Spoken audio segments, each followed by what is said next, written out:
It seems that the Green Party of England and Wales has decided it's fair game to discriminate against trans party members, all whilst allowing transphobic bigots free rein to target and terrorise whoever they want. What's up with that? Let's find out. Though before we can do that, I just need to give a content warning for the following topics: transphobia, transmisogyny, racism, misogyny, homophobia, Graham Linehan, fascism, and Christian theocracy. If you like our work and appreciate the research put into each video, please consider supporting the channel via Patreon. You can also support us by liking, commenting, and sharing our work on social media like Twitter and Discord. Kathryn Bristow, pronouns fair, is a member of the Green Party of England and Wales who had been announced as a Bristol City candidate for the UK's 2021 local elections, being the first openly trans candidate for Bristol. However, Faye quickly found herself being the target of transphobic harassment, led by the party's internal communications coordinator, Hazel Pegg. Pegg's hatred for trans people is well known, with her vocally supporting UK hate group Women's Place UK, a far-right front supported and funded by US conservative groups such as the Heritage Foundation and the Alliance Defending Freedom, groups that seek the total destruction of all LGBT+ individuals, as well as the abolition of both abortion and contraceptives. Women's Place UK acts as a useful lie, allowing them to pretend like they're attacking said rights as part of some effort to protect women, when really they seek to subjugate them. That's why Women's Place UK has a history of attacking Irish feminists fighting for the right to abortion access, as well as supporting the stripping away of Gillick competence. As discussed in previous videos, Gillick competence is a medical and legal standard which was created to allow doctors to prescribe contraceptives to teenagers so long as they demonstrated that they understood what was being prescribed.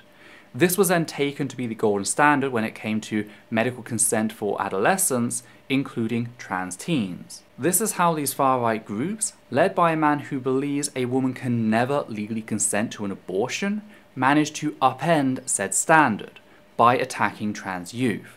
Pegg also supports known liar Mayor Forstarter, who publicly claimed to have been fired by the Centre for Global Development for posting her opinions, when in reality, her contract wasn't renewed due to her creating a hostile environment, both for her co-workers and the people the CGD come into contact with.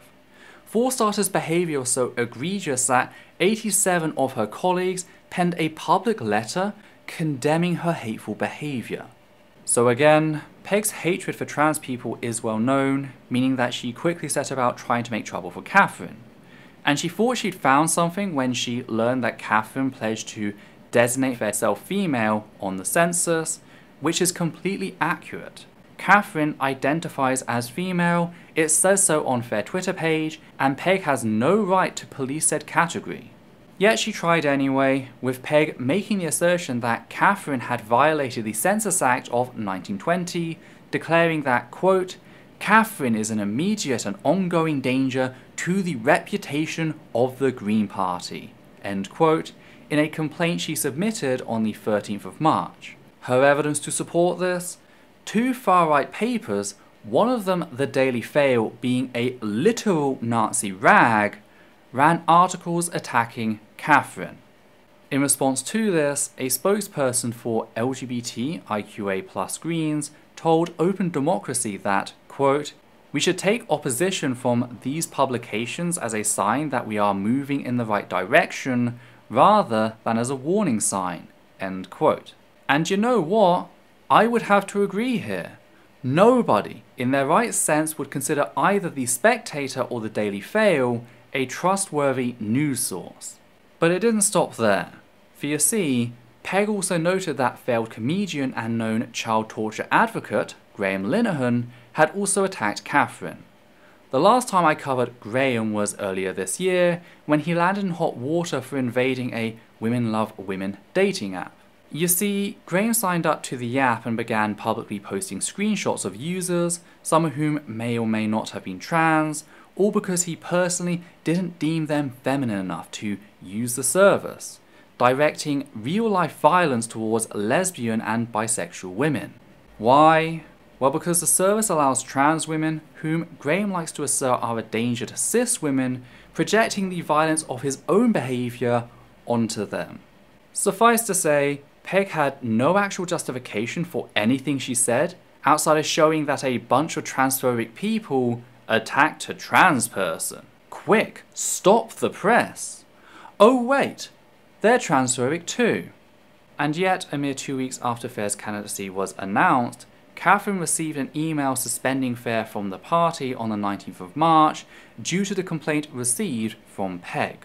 Now, Kathryn repeatedly pushed the party to review the case in time for Fair to run, but the party refused to do that, only to immediately rescind the suspension after the elections on the 6th of May.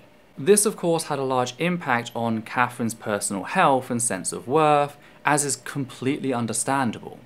Fair had been blocked from running due to discrimination based on a complaint that was very clearly filled with malicious intent.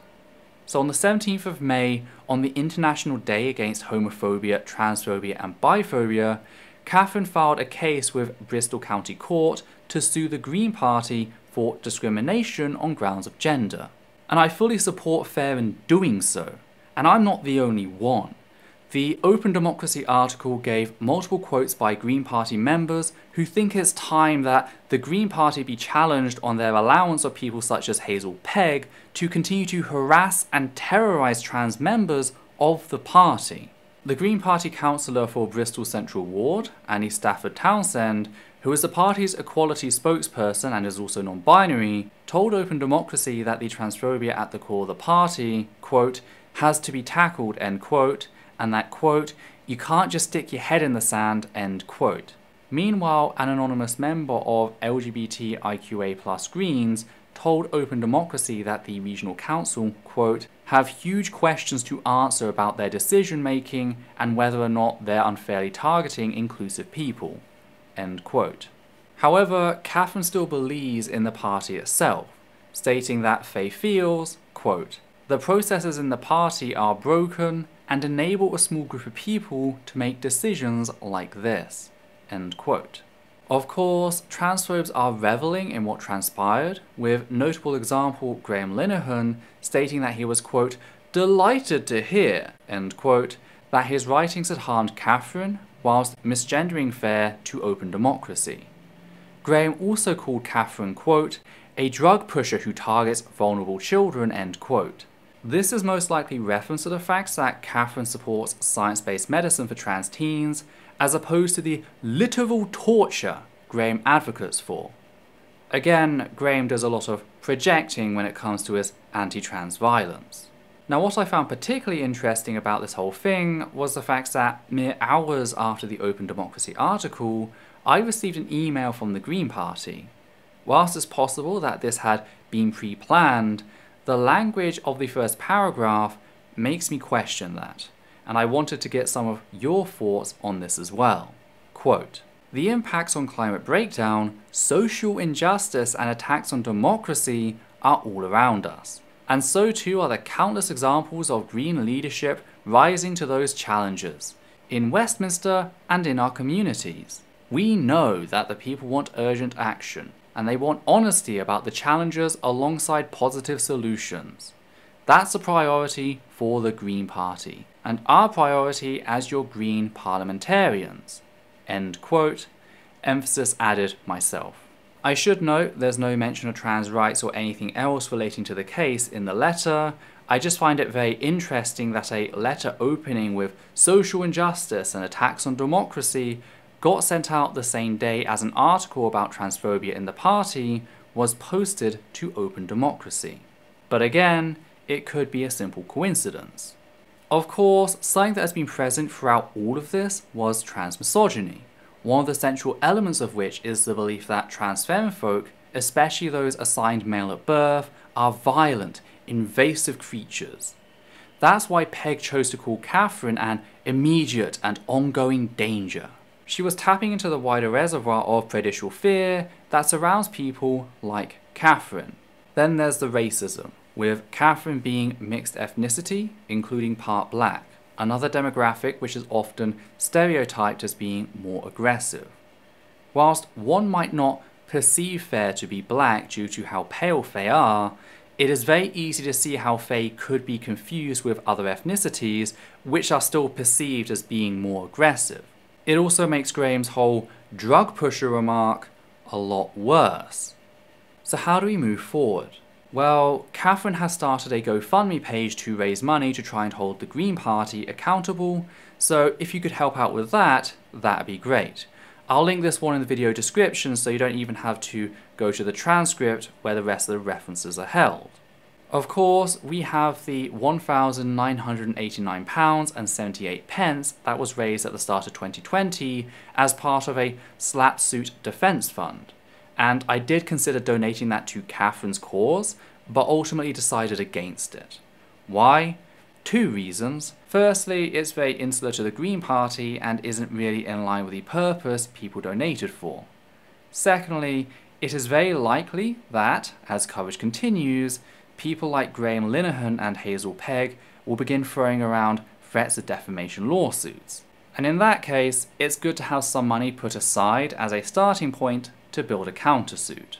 And that money can be used as a starting point for anyone, so Kathryn, if you're watching this and are threatened with defamation lawsuits at any point, do reach out to us at Essence of Thought. That's not a green light. That's not a green light to be reckless. I've not said anything in this video I can't back up with evidence. It's just there in case you need it. You're not alone in this, so don't let them make you feel like you are. Anyway, I'd love to get all your thoughts on what's happening. What do you all think? Could this have a cascade effect across all UK parties? Will Graham ever stop being a monstrous arsehole? Or did you notice something I missed? If so, let me know in the comments down below. Just know that abuse won't make it through. And if you like what we do here on the channel, please consider becoming one of our wonderful patrons who make all this possible. On that note, we'd just like to thank the following people: Matthew Kovac, Hannah Banghart, Gert van Voorst, Sora and Katie, Cthulhu, and Sosh Daniels. And for myself, Adita and Levi, take care now.